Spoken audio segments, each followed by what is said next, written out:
நுரையீரலில் படிந்திருக்கும் சளி என்ற கோலை ஹீட்டாக அது வெளியிடும்.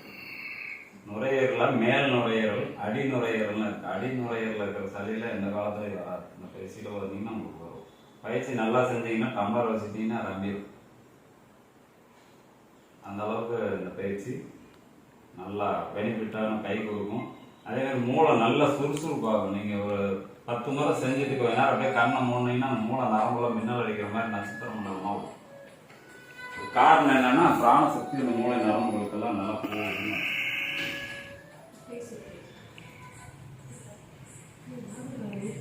இரண்டாவது பயிற்சி நாளை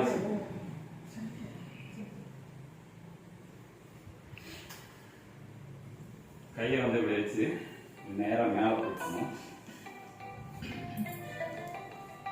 மேல தூக்கும்போது வாயை திறந்து காற்றை உள்ள வாங்கி கீழே இழுத்து அடிக்கிறப்போ அந்த காற்றை மூக்கு வழியே விடுது. நான் செய்யறத பார்த்துக்கோங்க.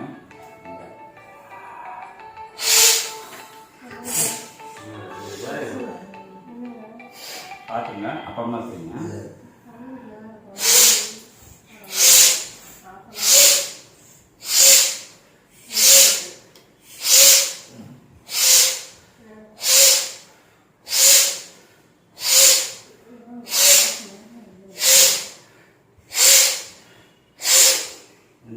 பொறுமையா நல்லா காற்றை உள்ள வாங்கி மூக்குல நல்லா ப்ரெஷர் கொடுத்து அடிச்சிங்கன்னா மூக்கு வழியாக சளி வரும்.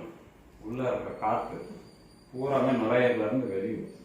கை நல்லா தூக்கி வேகமா இழுக்கணும். அதாவது அந்த தும்மல் வந்து அது ஸ்கின் இருக்குங்களா, அந்த மாதிரி நாங்கள் புரியத்துக்காக மெதுவாக செய்யறாங்க பாருங்க.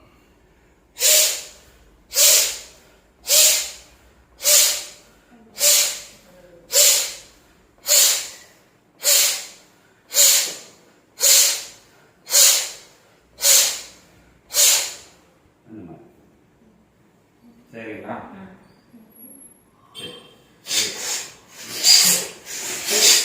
மடக்கி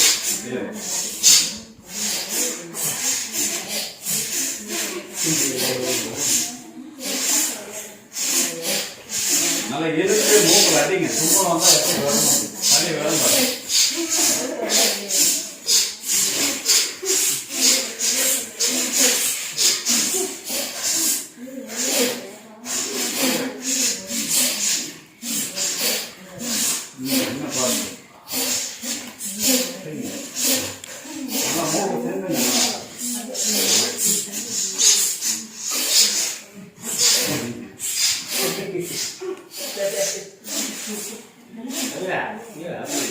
முடிச்சுட்டு அப்படியே உடம்பு அசையாம கண்ணை மூடி உங்களுடைய புருவ மையத்தை கவனிச்சு பாருங்க. இந்த மூளை நரம்பு எல்லாம் மின்னல் அடிக்கிற மாதிரி போகும். நல்லா டீப்பா செஞ்சீங்கன்னா உங்களுக்கு புரியும். அதாவது பொறுமையா செய்யுங்க. காற்றை நல்லா உள் வாங்கி வெளியே இழுத்து தள்ளும் பொழுது நாசியெல்லாம் இந்த நாடி இது எல்லாமே சுத்தமாகும்.